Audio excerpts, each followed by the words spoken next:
Hi Helper Kids, welcome back to the channel. We are back with another part for our Geronimo Stilton, The Curse of the Cheese Pyramid.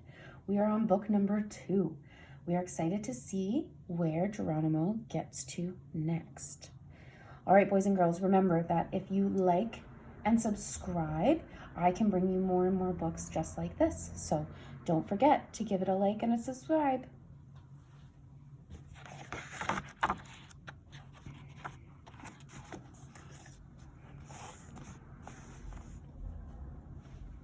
Bastet, the cat goddess. I crawled along the floor. I wanted to get back to the tunnel entrance, but I wasn't sure which way to go. My fur stood on end. My paw shook. Even my tail twitched with fear. Professor? Professor? Spitfur? I squeaked again, this time in total panic. But there was only silence, a spooky, tomb-like silence. Now I was shaking. I felt like a mouse who gets kicked out of a Now I was shaking. I felt like a mouse who gets kicked out of his hole in the middle of winter. I needed a pep talk. Unfortunately, I seemed to be the only one around to give it. You're going to be fine. There's absolutely nothing to worry about, I told myself. It didn't work. Seconds later, I was bawling my eyes out. What am I going to do? I cried. My words echoed in the dark. Finally, I remembered the key ring on my pocket. On it was a small flashlight. I switched it on. The light gave me the courage. It lit up the hallway in front of me. I jumped. A jackal-headed monster moved towards me, ready to pounce.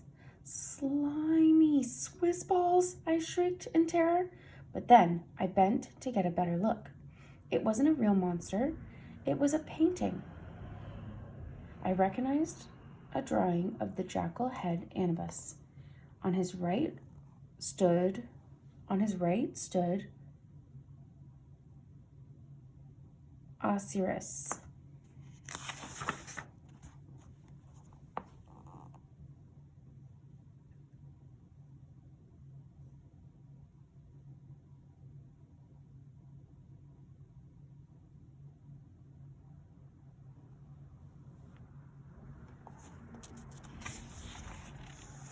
On his right stood Horus, god of the underworld, and his wife, Isis.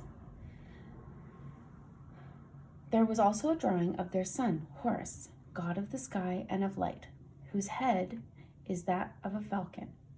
But what was that animal at the bottom? I stepped closer to the wall to get a better look. Yikes! It was looking directly into my face. I was looking directly into the face of Bastet, the cat-headed goddess. Cats scare me out of my wits. I wanted to race out of that pyramid as fast as my paws would take me, but I had to be brave and find the professor. If I didn't, he'd wind up a mummy mouse. I looked at the painting again.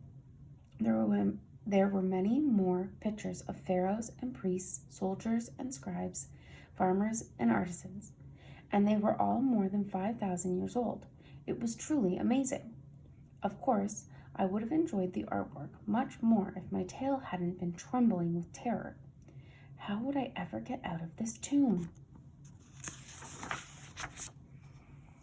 Invention? What invention? Suddenly I saw the professor lying on the ground. He wasn't moving. Professor, are you all right? I cried. The professor still didn't move, but something else was moving right next to him. It slithered along the floor, hissing. I shivered. It was a snake. This could be the pharaoh's curse. Was Spitfur being punished because he had discovered the tomb last month? Of course not, I told myself. Those were just silly old legends. I took a deep breath and grabbed the professor. In a flash, the snake flicked out its forked tongue.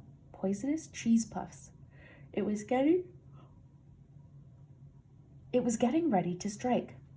Just then, I remembered something I had read in a book about snakes. I quickly stamped my paw on the ground. It worked.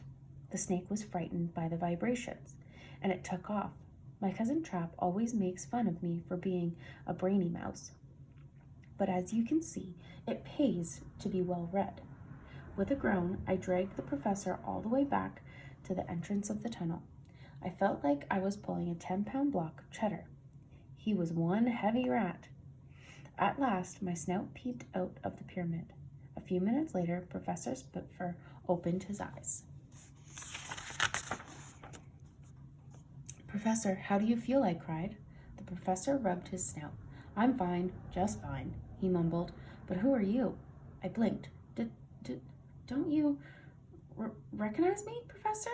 "I'm Stilton, Geronimo Stilton," I stammered. He shook his head, scratching his red whiskers. "I've never seen your snout before. You don't remember taking me to Cheops' pyramid?" I asked. "You were going to explain to me how your extraordinary invention was born." He gaped. "What? Invention?" he repeated. "What invention?" "The invention of the thingy. Of the camel dung," I squeaked. Professor Spitfire just stared at me. "Camel dung?" he murmured. "My dear young mouse, are you sure you're feeling all right? You didn't by any chance bash your head, did you?" He waved his paw in front of my eyes. "How many paws do you see?" he asked me. "Professor," I shrieked, "you're the one who bumped his head." "Maybe, but I don't remember a thing," he sighed. I pulled at my fur. "Of all the rotten rat luck, does this mean you don't remember the secret ingredient? The one that you added to the camel dung to make energy?" I stared into his eyes. He stared back. For a minute, he seemed like he might remember me. Then he opened his mouth to squeak. "What ingredient? What dung? What camel? What energy?"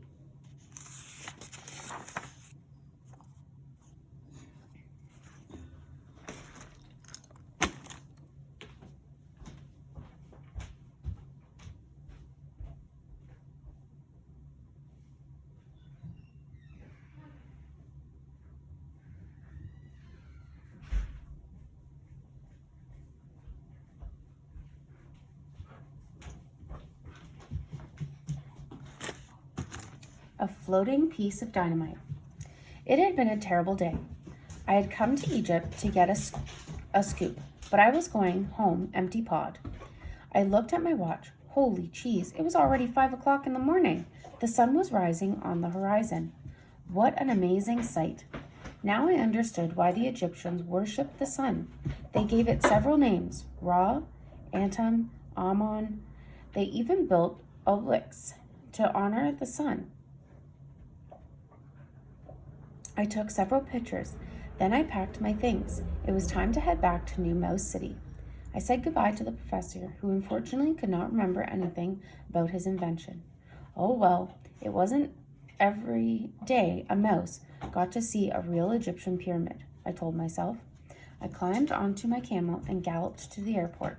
Just as I was pulling up to the plane, my cell phone rang. It was Grandfather William. "Grandson," he squeaked. "You're not thinking of flying back, are you?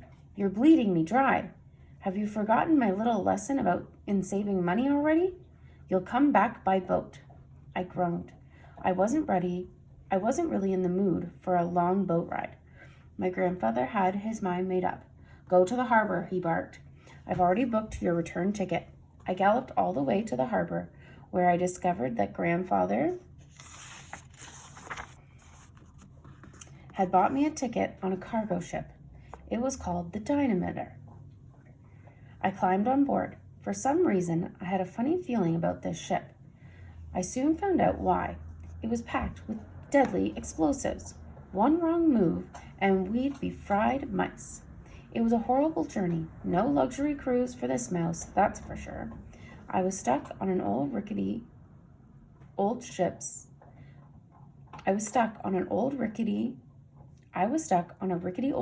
with sticks of dynamite as bunkmates. Yes, once again, Grandfather William had cut costs to the tailbone. The captain of the ship was a rodent named Squeaky Kaboom, but everyone called him Boom for short. He was a gray-furred mouse with a long scar on his snout and drooping whiskers. Boom loved to tell awful jokes. His great booming laugh could be heard day and night. Whenever he saw me, he would slap me on the shoulder and squeak, "Be careful with matches, Stilton. We're a floating piece of dynamite here. Hey, why are you so pale? Ha ha ha ha."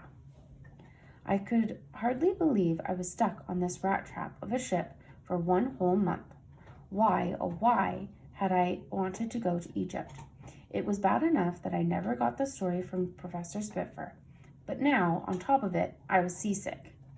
You see, I'm really not a sea mouse. I'm a land mouse at heart. I spent most of my journey home curled up in my bunk, shivering. Even my whiskers felt nauseous. I could not wait to get back home to New Mouse City. Oh my goodness.